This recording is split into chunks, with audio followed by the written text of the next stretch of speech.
Les aclaro que va a ser en quirófano, más que nada lo que va a ir apuntado, ¿sí? Y si ustedes leen y empiezan a ver, van a ver que hay guías del American Heart y hay cursos, ¿sí?, de formación del manejo básico y avanzado, que es esto que leen ahí, BLS y ACLS, y es de soporte vital, ¿sí?, en situaciones de paro.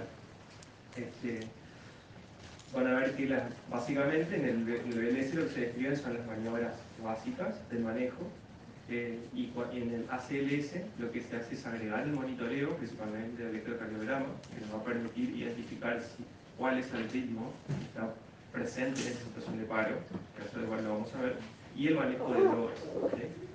Y esto también hay que sumarle un factor importante, que es el factor humano, ¿sí? Porque somos personas trabajando con personas, y como somos personas nos pasan cosas, la vida nos atraviesa y a veces estamos en situaciones y tenemos nuestros días, y es un factor que hay que considerar.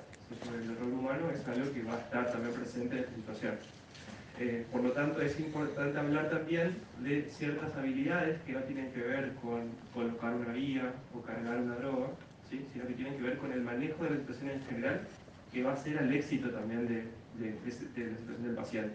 Así que son las habilidades no técnicas, algo vamos a mencionar ahora. Vamos a empezar hablando de, primero, bueno, a qué se considera, ¿no?, el paro. Paro es el cese de la función cardiovascular, por lo tanto el cese de la administración del flujo a los órganos vitales. Y el objetivo de las maniobras de reanimación es justamente mantener ese flujo para evitar el daño en esos órganos vitales, ¿sí? Esto que ven acá es la cadena de acciones que en general se sigue, ¿sí?, que está determinada en los cursos de BLS y ACLS, donde primero, ¿sí?, esto está apuntado intrahospitalario, ¿sí?, es distinta la cadena cuando es extrahospitalario. Lo primero es poder identificar, por eso es la lupita, ¿sí?, poder identificar, hacer un diagnóstico preciso de la situación. Segundo, poder activar el sistema de emergencia y pedir ayuda, ¿sí? El tercero, que son de las maniobras de reanimación lo más importante, hacer una maniobra de reanimación de alta calidad.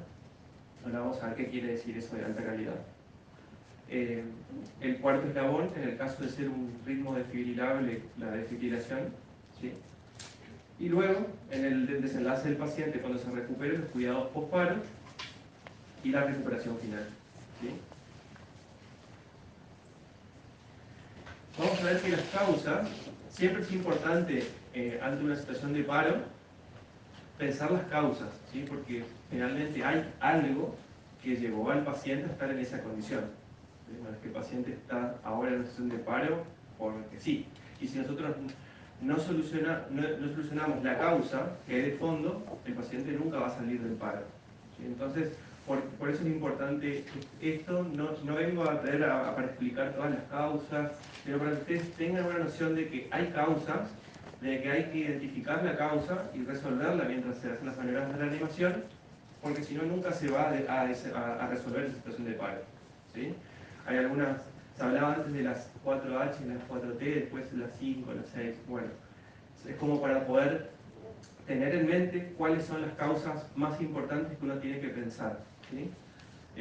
Y tienen que ver con causas que comienzan con la letra H y con la letra T, ¿sí? Lo que yo quiero que se lleven de las causas es lo que está resaltado en negrita.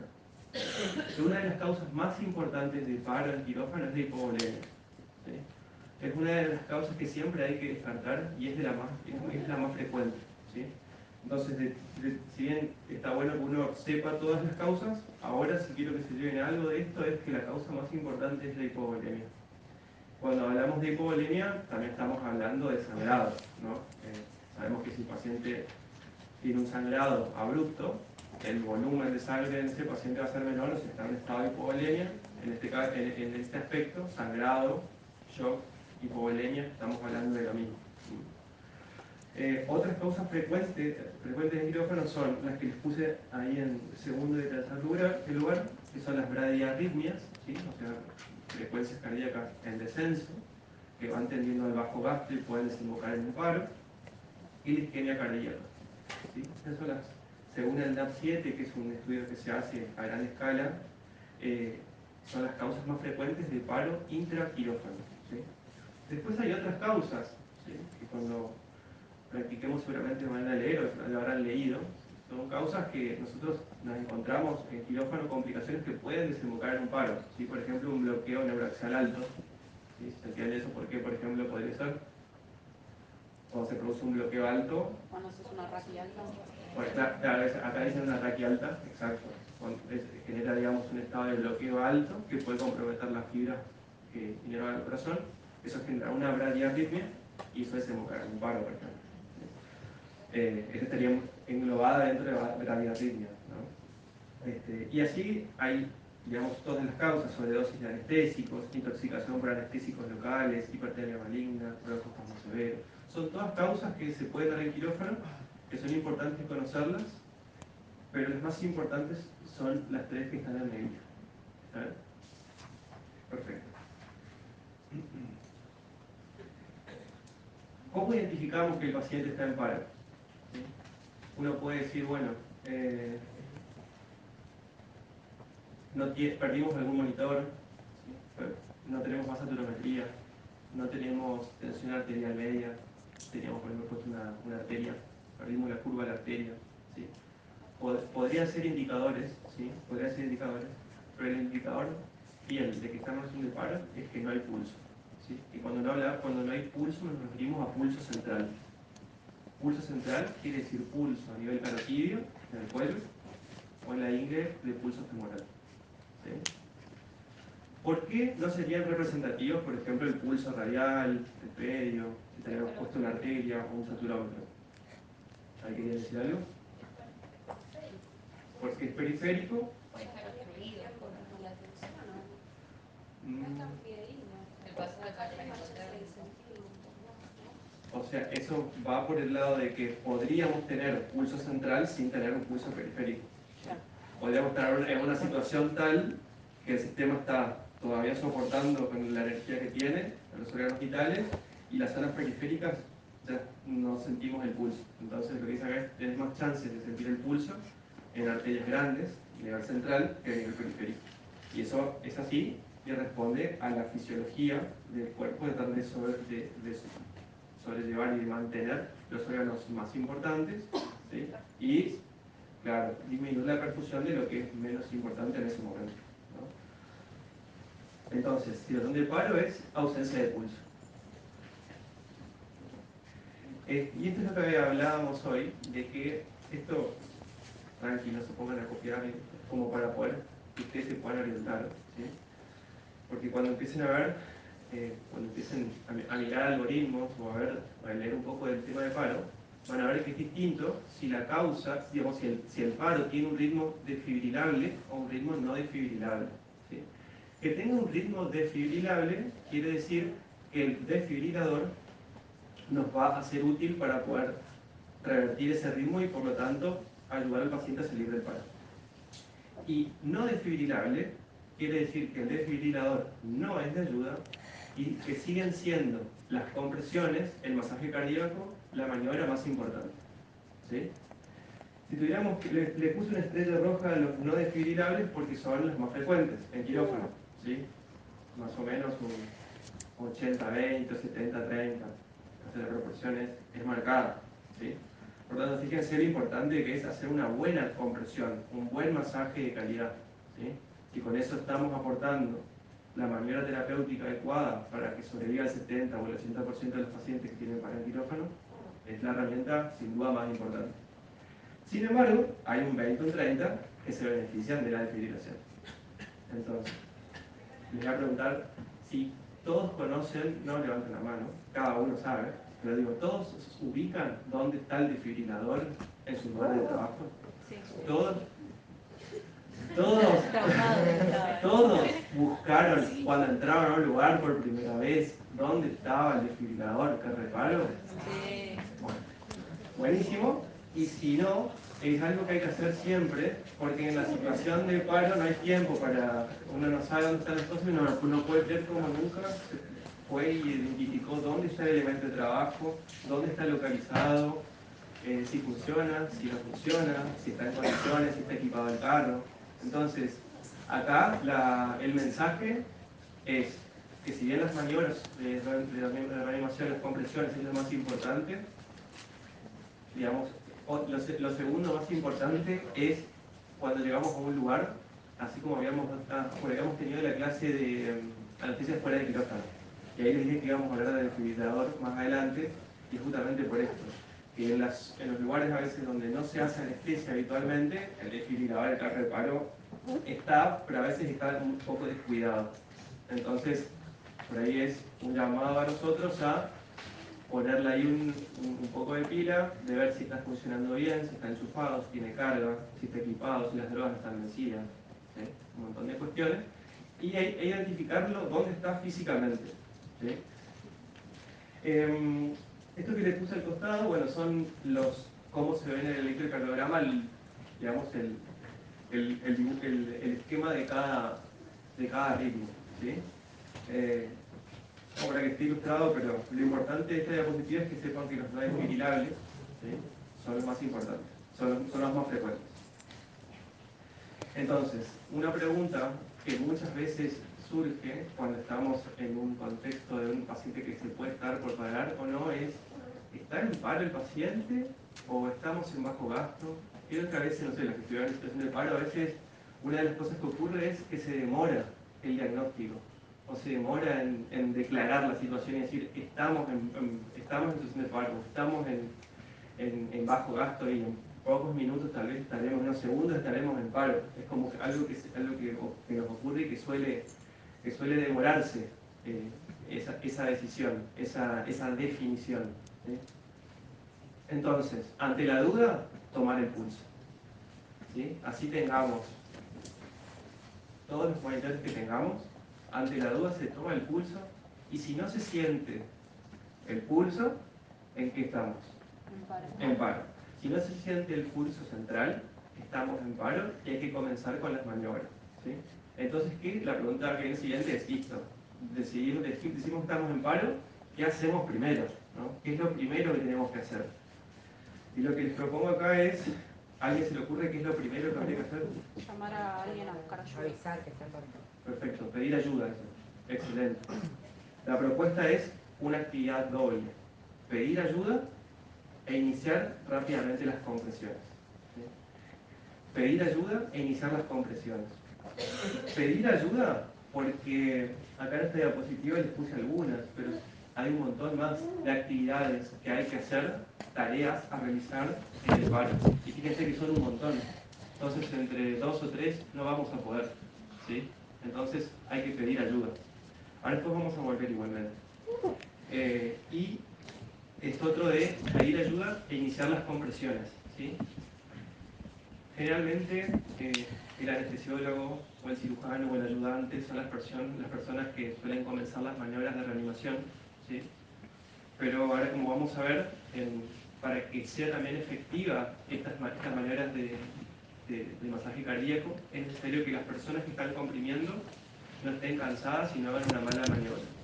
Por lo tanto, se propone que cada 2 minutos se cambien los compresores, las personas que comprimen, ¿sí? Y en esas vueltas les puede tocar a ustedes, ¿sí? O estaría bueno que ustedes se sientan seguros como para poder aportar 1 o 2 rondas de compresiones para hacer ahí el trabajo en equipo. Entonces, también un poco el objetivo de esta clase es traer cuáles son las características que tiene que tener una compresión de calidad. Una de ellas es el ritmo, que ya está puesta en esta diapositiva, que es entre 100 y 120. Personalmente se suele recomendar que las compresiones sean fuertes y rápidas, ¿sí? Sí. Ahora vamos a aclarar un poquito eso. Estas son las características de las compresiones que se deberían tener para que sean de calidad, ¿sí? Y esto, sí, márquenlo, esto puede ser alguna pregunta. La primera es la frecuencia, ¿sí? Que sea entre 100 y 120, ¿sí? Esto antes se hablaba hasta 100, después se vio que entre 100 y 120 es lo óptimo, ¿sí? ¿Por qué no? ¿Y por qué no menos o por qué no más? Pensamos que si es menos, es tal vez una frecuencia que no llega a administrar un flujo adecuado para mantener bien perfundido los órganos vitales, ¿sí? Corazón, cerebro, riñones. ¿Y por qué no más rápido?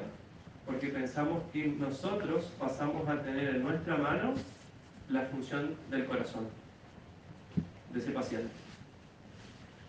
Y el corazón del paciente, como todos los corazones, tiene dos fases, ¿no? Una de contracción y una de relajación. Una de sístole y una de diástole. Y el corazón manda la sangre en sístole, pero cuando se relaja, recibe él la sangre. O sea, en el momento en el que el corazón se relaja es en el momento en el que él se irriga. Entonces, hay que permitir que nosotros comprimimos muy rápido, no estamos dando tiempo a esa fase de diástole para que pueda ingresar sangre al miocito. Entonces, por eso es importante que sea en ese rango, que no sea más rápido. El segundo punto, que sea en el punto correcto, ¿sí? Eso quiere decir, en el esternón del paciente, si lo dividiéramos en tres, sería el tercio inferior, ¿sí? Ni muy sobre ese punto, ni por debajo, porque se pueden generar fracturas también. Entonces hay que ser también cuidadoso con la maniobra, en el lugar donde se coloca y cómo van las manos colocadas, ¿sí? Generalmente se coloca una mano abierta, la palma, apoyando el talón de la mano en ese punto, y la otra mano por arriba apoya, ¿sí? Y es importante también que cuando se realiza la maniobra, lo vamos a practicar, sea con los brazos extendidos, ¿sí? Que los codos estén extendidos, que los codos no hagan este movimiento de flexión y extensión, sino que seamos bien en un trabajo tal vez de hombro, con los codos extendidos, ¿sí? A una profundidad más o menos, les puse entre 5 centímetros, les puse entre comillas, pues siempre va a depender del paciente, ¿sí? Van a ver que los pacientes que tenemos hoy, algunos son simuladores pediátricos, pero vamos a tomar como adultos delgados, y otros tal vez adultos con el tórax un poco más grande, más desarrollado, y uno tiene que tener esas consideraciones también cuando va a hacer una maniobra de reanimación, ¿sí? Con qué intensidad, con qué profundidad, de acuerdo al paciente. No es lo mismo 5 centímetros en él que en el otro paciente. Permitir la completa expansión del tórax, ¿sí? Esto tiene que ver, por un lado, con lo que les decía de poder dejar ingresar el flujo del corazón, pero también es que pueda ingresar el flujo al tórax, ¿sí? Acuérdense que el flujo va a circular, va a ir desde el tórax hacia el extratorácico y luego desde el abdominal va a volver a ingresar al tórax. Entonces, ese permitir de la expansión total del tórax permite que el flujo del abdomen ingrese al tórax, ¿sí? Si nosotros no permitimos, la maniobra no es de calidad, ¿sí? El flujo que está llegando al corazón para que sea bombeado gracias a nuestra maniobra no va a ser adecuado. Otra característica importante es que las interrupciones sean mínimas, ¿sí? Que se interrumpa lo menos posible, ¿sí? Una de las situaciones donde se interrumpe es para ciclar el ritmo, ¿sí? En ese momento sí, porque imagínense que uno está haciendo compresiones sobre el tórax, va a ser imposible ver un ritmo en el electrocardiograma. Entonces, en ese momento, que es cada 2 minutos, ¿sí? Justo coincide con el cambio de compresión, es uno de los momentos en los que se puede parar la compresión, pero si no, se interrumpe lo menos posible, ¿sí? Otra cosa importante es que en el caso de esos pacientes, ese 20-30% que necesita ser desfibrilado, ¿sí? Muchas veces se realiza la desfibrilación y nos quedamos todos mirando a ver si el paciente salió del ritmo o cambió el ritmo, ¿sí? Y lo importante en eso es recordarnos que una vez que se desfibrila, hay que reanudar rápidamente de nuevo los masajes cardíacos, ¿sí? Imagínense que es como un reseteo que se le hace al corazón, esa desfibrilación, es como un reseteo, y en ese reseteo y en ese mareo del corazón hay que acompañarlo, ¿sí? Hay que acompañarlo con un ciclo y después chequear, ¿sí? Entonces fíjense hasta dónde se trata de minimizar las interrupciones de las compresiones, que hasta se desfibrila, se continúa y después se chequea el ritmo.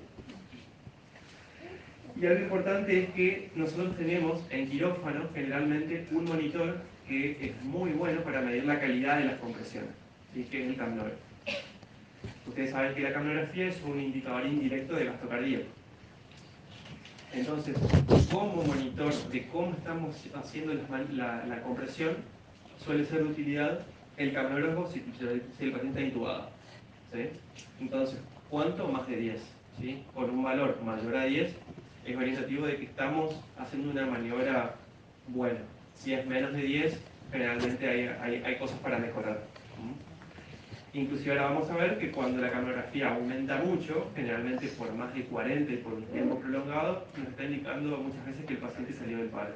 O sea, el capnógrafo es un gran aliado para nosotros que estamos en quirófano y que está el monitor colocado como sensor de cómo estamos comprimiendo y también de cómo va la evolución del paciente. ¿Alguna duda sobre el tema de compresiones? ¿Algo? Estas son las tareas o las actividades que hay para algunas, ¿no? Hay muchas más. Traté de acomodar más o menos como para armar un orden de qué actividades hay o tareas para distribuir en un escenario de paro. Primero, bueno, diagnosticar la situación o el caso, ¿sí? Definir que estamos en una situación de paro y después, a medida que va evolucionando, depende de cada causa, cómo ir tratando para poder sacar al paciente del paro, ¿no? Pedir ayuda, pedir el carro de paro y el desfibrilador, liderar el escenario de forma asertiva. Eso generalmente el líder suele ser algún médico, pero lo que no quiere decir que cualquiera pueda tocarle estar en el rol de líder, ¿sí?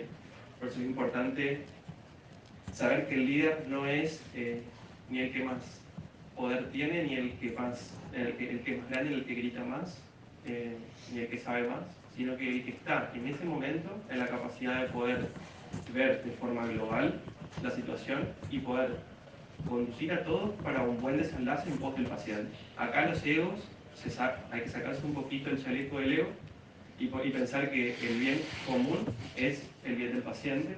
Entonces es la persona que esté en mejores condiciones en ese momento para poder guiar a todos, ¿sí? Y asertivo es una palabra que es muy apropiada, digamos, en este caso, porque es la habilidad que tiene una persona para poder llevar adelante y decir las cosas que siente, que piensa y le parece, pero incluyendo también los derechos del otro, sin desestimar al otro.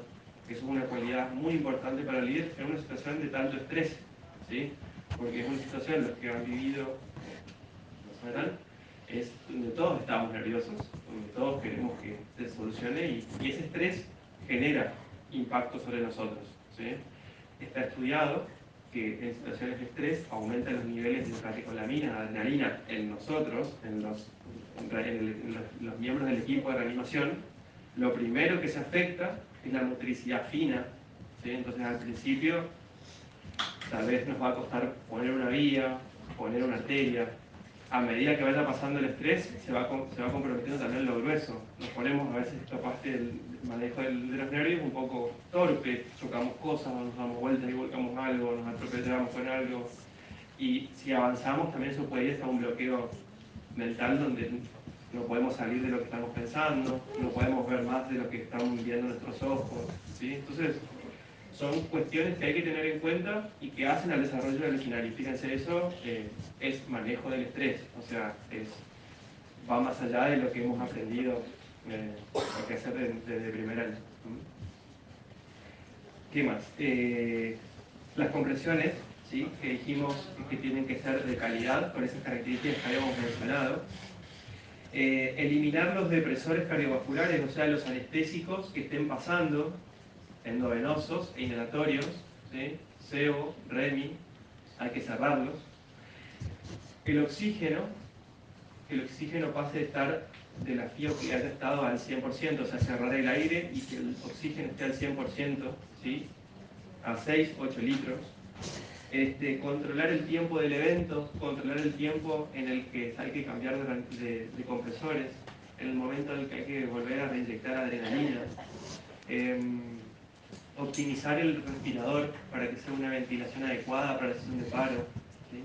Ahí les puse entre paréntesis cuáles son las características, ¿sí? Como para que ustedes tengan en cuenta, pero esto más que nada viene a traer que hay un montón de actividades para hacer, ¿sí? La comunicación, que es otro elemento importante, comunicarse tanto con la gente del quirófano como con fuera del quirófano. Muchas veces necesitamos mandar una muestra al laboratorio, pedir algún derivado de hemoterapia o hablar con alguna unidad cerrada como de terapia intensiva o coronaria, ¿sí? Es un montón de tareas que hay que realizar y por ahí se me ocurre que algunas que podemos decir que estarían como más abocadas o que podrían ustedes focalizar, esto traté de pensarlo desde ponerme en su lugar y decir, bueno, a ver, cuáles podrían ser las tareas que yo como técnico diría, bueno, son las que me parece que podemos priorizar, ¿sí? Una de esas es pedir ayuda, ¿sí? Porque muchas veces el pedido de ayuda estuvo muy bueno, fue lo primero que dijeron, ¿sí? Porque a veces se demora también eso, así como a veces demoramos en definir la situación de paro, a veces se demora el pedido de ayuda. Entonces, cuando eso no ocurre, una sugerencia que puede salir de ustedes es, ¿quieren que pida ayuda? ¿Quieren que llamen al anestesiólogo al lado? ¿Quieren que llamen? ¿Sí? Siempre esa actitud proactiva suma siempre. Segundo, pedir el carro de paro, que dijimos que a partir de ahora, cuando lleguemos a un lugar, seguro que vamos a ir a ver a dónde está y vamos a ver que funcione bien. Así que tranquilamente es algo que pueden pedir ustedes. Otra cosa que pueden hacer es, siempre hablando con el anestesiólogo, ¿no? Pero el cierre de los anestésicos y poner el oxígeno al 100, ¿sí? Es algo que ustedes se pueden poner en la lista mental como actividades a realizar. Los monitores, ¿sí? Ustedes colocan los monitores y ustedes saben mejor que nadie cómo van colocados los monitores. Entonces, cuando empiezan con, no, debe ser que el monitor se desconectó, no, nos habrá salido el oxímetro, no se desconectó el electro. Bueno, ustedes mejor que nadie saben cuándo están bien colocados y cuándo están midiendo bien. Entonces, eso me parece que es una actividad fundamental también suya. Tomar muestras de sangre cuando están colocadas las arterias, las líneas arteriales. Digo, bueno, puede ser también una venosa, si se necesita alguna muestra de urgencia. Elaborar la orden y tal vez eso va a correr por cuenta del anestesiólogo, ¿sí? O ustedes pueden dar una mano también, se les dicta. Y asegurar que eso sea recibido por la persona que tiene que enviarla y de recibir la muestra, ¿sí? Controlar los tiempos, esa es otra actividad me parece que es muy importante y que muchas veces se pierde en quirófano, ¿sí? Que es controlar el tiempo desde que arrancó el paro, ¿sí? Arranca el conteo desde que comenzó el paro y después hay dos tiempos muy importantes a controlar. Uno es que cada 2 minutos habría que chequear que la persona que está comprimiendo de forma efectiva y no necesita ser relevada, ¿sí? Y si se cumplieron esos 2 minutos, lo ideal es cambiar de persona que comprime, ¿sí? Eso es un tiempo muy importante a controlar. Y el segundo tiempo muy importante a controlar es el tiempo de la adrenalina, ¿sí? Se aconseja administrar la adrenalina cada 3 a 5 minutos, ¿sí? Entonces, una forma por ahí práctica que se me ocurre como para que lo puedan llevar ustedes como herramienta es: arranca el cronómetro, arranca el paro. Cada 2 minutos sugerimos cambiar de compresor. Y cada 4 minutos chequeamos que haya pasado una dosis de adrenalina, más o menos. Entonces van chequeando cada 2, cada 4, y cuando cae 4 también es compresión. ¿Está claro? Como para que les quede más o menos un esquema. ¿Cuánto de adrenalina para una de estos? Siempre hablando de paciente adulto, ¿sí? Generalmente es 1 miligramo, es la ampolla, ¿sí? Esto siempre hablando de adultos, ¿sí? Hablando de forma general. Después, bueno, están los casos particulares. El caloventor, si estamos hablando de que la hipovolemia o el sangrado suele ser una causa muy importante, ¿sí? Mantener la temperatura del paciente es un factor fundamental para la coagulación, ¿sí? Entonces, muchas veces lo que pasa es que el caloventor no se colocó, o se colocó y se desenchufó. Entonces, otra cosa que hay que chequear, ahí se los puse, es que esté colocado, o si se colocó, si está funcionando.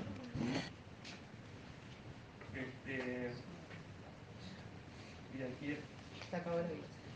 Rick. Se acabó. Tengo que gritar. Ahí volvió, a ver, fíjate, profe. No, volvió parcial. Bueno. Entonces, salí. Bueno. Ahí está. Hemos quedado en esta y que... otras drogas. Les anoté otras drogas que suelen usarse en el escenario de paro, ¿sí? Que son el bicarbonato, la lidocaína, la miodarona y el calcio. Como otras drogas para tener en cuenta que pueden ser que se requieran. ¿Hola?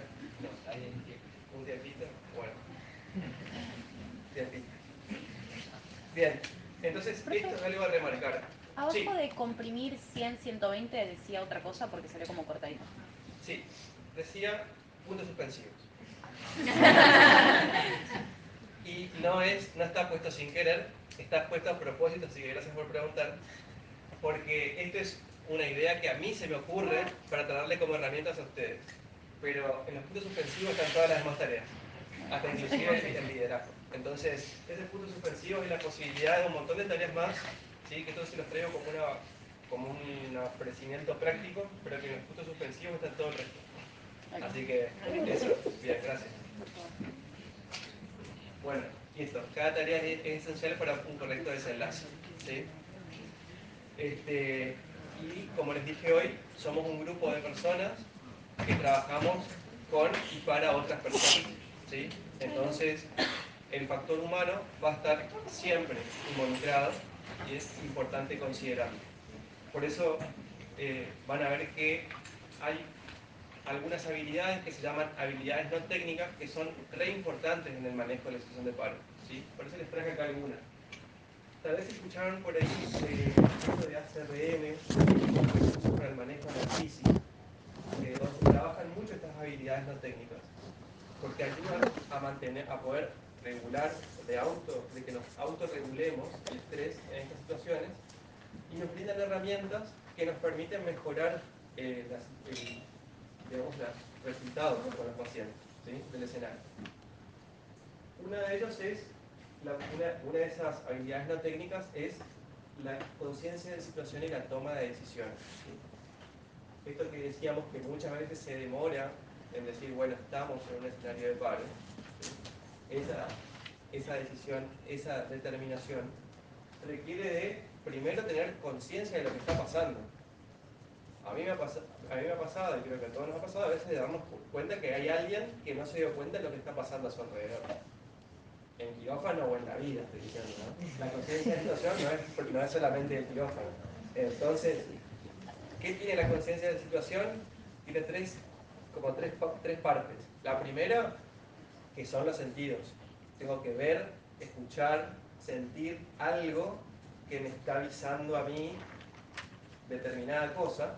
Segunda parte, mi cabeza, que toma esas señales, interpreta algo y dice, listo, si estoy escuchando que el saturómetro está más lento, debe ser una bradicardia. Si está un sonido más grave, bueno, debe ser que están desaturando. Está llegando a mi cabeza y digo, bueno, a ver, voy a chequear.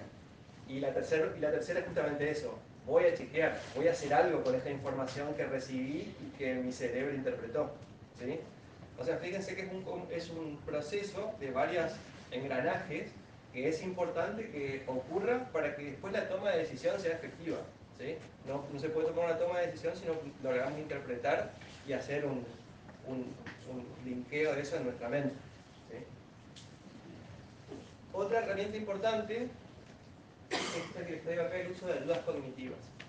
En sus lugares de trabajo, en los hospitales, donde están, pudieron ver si hay ayudas cognitivas o manuales cerca de la máquina, de los monitores. ¿Sí? Sí, hay. Sí, perfecto. Bueno, hace varios años se está incentivando mucho el uso de las ayudas cognitivas y esto viene un poco también a sacar un poco esta estructura vieja, arcaica de hay que saber todo, tiene que estar todo en mi cabeza y tiene que salir de acá porque yo soy la persona que sé y yo soy la persona que tiene que saber, ¿sí? Somos personas y nos puede pasar que estemos en una situación de paro y que nos quedemos en blanco, ¿sí? Entonces, la ayuda cognitiva es una ayuda muy útil para poder sacarnos de ese lugar y saber cómo avanzar, cómo seguir, ¿sí? Ayuda tanto a detectar las causas como a, dentro de la situación de paro en general, poder avanzar, ¿sí? Acá tenemos unos manuales que ahora cuando practiquemos los vamos a usar. Generalmente los manuales tienen un menú, ¿sí? Donde un índice donde podemos ver cuáles son los diferentes escenarios, uno se dirige y la idea es que la persona que utiliza la ayuda cognitiva la use de forma consciente. O sea, si yo agarro la ayuda cognitiva, abro donde es asistolia, paro por asistolia, y lo leo, nadie me escucha, ni siquiera yo estoy escuchando, el recurso está mal utilizado. O si el mismo que está acá está controlando el tiempo, ¿sí? La idea es que una persona se ocupe de una tarea a la vez y que la use de forma efectiva, ¿sí? Está comprobado que el multitasking, por más de que pueda ser valorado por muchas personas, termina no siendo efectivo, ¿sí? Si uno realiza muchas tareas a la vez, quiera o no, las realiza de forma menos eficiente, ¿sí? Entonces, esto es lo mismo, el que utilice las ayudas cognitivas. Profe, te dan el micrófono. ¿Sí? Sí. Bien, ya no quería. Así le gritas. El que utilice las ayudas cognitivas,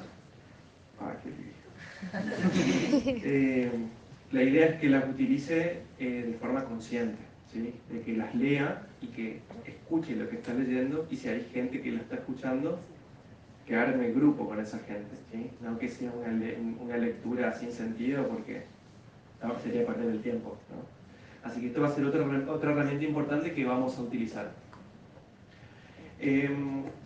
Otra ayuda cognitiva es el liderazgo y el trabajo en equipo, que es un poco hablamos, y de cuáles son los roles y las responsabilidades de cada uno. Por eso me parecía piola que ustedes tengan más o menos una lista de tareas que son de las que ustedes estarían como más al alcance, más de utilidad. ¿Están de acuerdo con esa lista o les parece que hay algo que no va tanto o algo que falta agregar de esta lista que habíamos visto hoy? De esta. Ustedes, o a ver los que ya estuvieron por ahí en un escenario de paro. Sí. No tirar ninguna ampolla para tener después un control de todo lo que se le dio al paciente. Podríamos poner ahí. Bien, buenísimo. O sea, conteo de drogas, Sí. digamos. Sería guardar ampollas y Baxters. ¿Sí? Sí. Bueno, me gusta, está bueno. ¿Alguna más? ¿O alguna de estas que digan no nos sentimos capacitados? Mantener el orden de la mesa. Bien, mantener el orden, dicen. Mantener el orden afuera para mantener el orden adentro también. Sí, a veces se pone caótico el paro, así que tratar de mantener el orden está bueno. Sí. Tener tipo un ambú o cosas así, porque puede ser que ya haya terminado la cirugía y esté en paro ahí, ya lo intubaste y todo, ha pasado. Exacto. Dicen acá tener un ambú o algo para la vía aérea en el caso de que sea postoperatorio. Y preguntan si lo volveríamos a intubar. Bien. Si el paciente requiere ser intubado y si tenés un paro, sí, se vuelve a intubar. Sí, se vuelve a intubar. Sí, se vuelve a intubar. Más si estamos en quirófano, somos personas que estamos habituadas a intubar, estamos habituados a manejar ventilación mecánica. ¿Sí? Ok, pero primero empezás a la RCP, después intubás. Exacto. Preguntan. Si hacemos primero RCP y después intubamos. Le digo que sí. Y lo más importante es, supongamos, situación. Salió de una cirugía, un paciente de una cirugía de colon, le hicieron una enicolectomía y está en la recuperación y se empieza a sentir mareado, empieza a tener la hipotensión, ¿sí? En un momento se pierden los monitores, el oxímetro y la TAM, se pierde el registro del electro y el paciente no responde y la enfermera le toma el pulso y dice está en paro. Y supongamos que ustedes están ahí. ¿Qué harían? Pedir ayuda y comenzar el masaje. Perfecto. Ahí nomás dicen, llamá a alguien, llamá a un anestesiólogo, llamá a un compañero y ustedes se ponen a hacer masaje. Y ustedes se ponen a hacer las compresiones, porque hoy vamos a practicar y van a salir sabiendo cómo hacer un masaje. Entonces, después vendrá el anestesiólogo, lo intubará, pero mientras tanto se comprime, porque es lo más importante, pedir ayuda y comprimir. ¿Sí? Profe, Sí. con el tema de los monitores, ¿le tenemos que dejar todos los monitores? ¿Dejar todos los monitores, vos decís, durante el paro? Exacto. Sí, los monitores que tenga, digamos los monitores. ¿No afecta en nada, por ejemplo, si hay que desfibrilarlos? No, no pasa nada. Preguntan si afecta para desfibrilar. No. ¿Vos decís sacar los chupetes del electro, por ejemplo, de los electrodos? Exacto. No pasa nada. No pasa nada. Está perfecta la pregunta. Está perfecta la pregunta. Porque alguien me dijo que sí, por eso. ¿Sí? Sí. Ok. Como para que sea más cómodo y ¿Sí? encima que supuestamente el desfibrilador tiene su propio Detector de descarga. Exacto. Claro, Como pero que si eso- el desfibrilador, cuando vos apoyas las paletas, ¿sí? Te detecta el ritmo. Sí, es verdad. Pero si vos tenés el otro monitor, yo creo que no correspondería sacarlo, ¿no? ¿Está de acuerdo? Hola a todos. Acá se plantea algo súper interesante. El registro del electro tiene que ser del cardio desfibrilador, nunca el de la mesa de anestesia. Los chupetitos para el electro que de la mesa interfieren y nosotros vamos a chocar al paciente. Dicho esto, muchos cardiodesfibriladores tienen la misma función de poder registrar el ritmo, poder cardiovascular y poder desfibrilar. Por eso es tan importante que conozcan el equipamiento que tienen, porque según qué equipamiento tienen, va a ser cómo van a proceder ustedes. Ante la duda, si el paciente va a solicitar más de una descarga de más, la opción también es ponerlo ante lo posterior, ¿sí? Como lo vimos en varias oportunidades. Si van a hacer una cardiovasión a la antigüita con alas de metal, sí tienen que sacar los chupetes de la zona de... Porque, ¿qué pasaría si dejan un chupetito de el electro donde tienen que desfibrilar? ¿Se puede quemar? No hay contacto, no se puede. Solamente en esos momentos interfiere con nuestro accionar. Si no, se deja. Buenísimo. O sea, fíjense qué importante tu pregunta, gracias. Y cómo aprendemos todos acá. Entonces, habría que sacarlo, ¿sí? Porque interferiría con la desfibrilación. Y con respecto a los... ¿Querés preguntar? Sí, preguntaba así. No, yo quería preguntar, y en caso que estemos en asistolia, Sí, en las historias. ¿cómo...? Bueno, en ese caso no se hace descarga, ¿no? Claro, porque asistolia era uno de los ritmos que vimos dentro de los que no eran no desfibrilables, por lo tanto lo más importante es comprimir.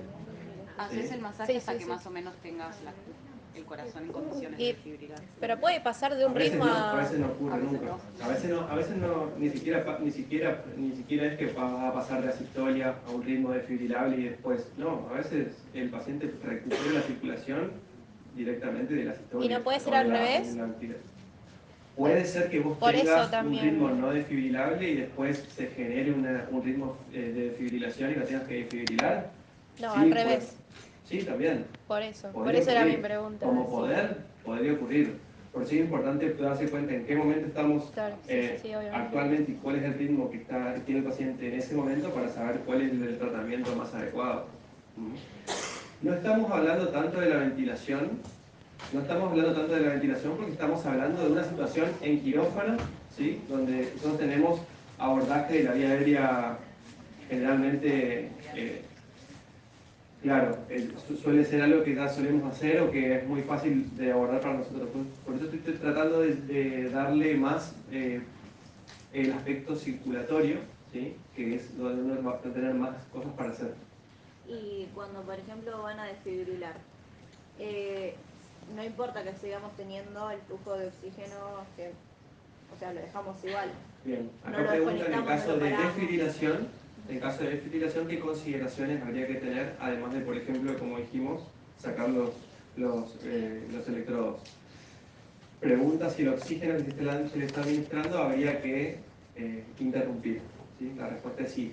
Habría que cortar el flujo de oxígeno, clampear el tubo y desconectarlo, sí, o desconectarlo, para que no haya un flujo de oxígeno constante en ese momento. ¿Sí? Maxi, una pregunta. Sí. Un paciente quemado en tórax, Sí. hay que hacerle compresiones. Un paciente, perdón, quemado. Quemado, claro. Justo, digamos, en la zona. Ajá. Que tiene una quemadura en el tórax. ¿Quiero responder? ¿Por qué no podrías hacerle compresiones? No sabía, por eso pregunto.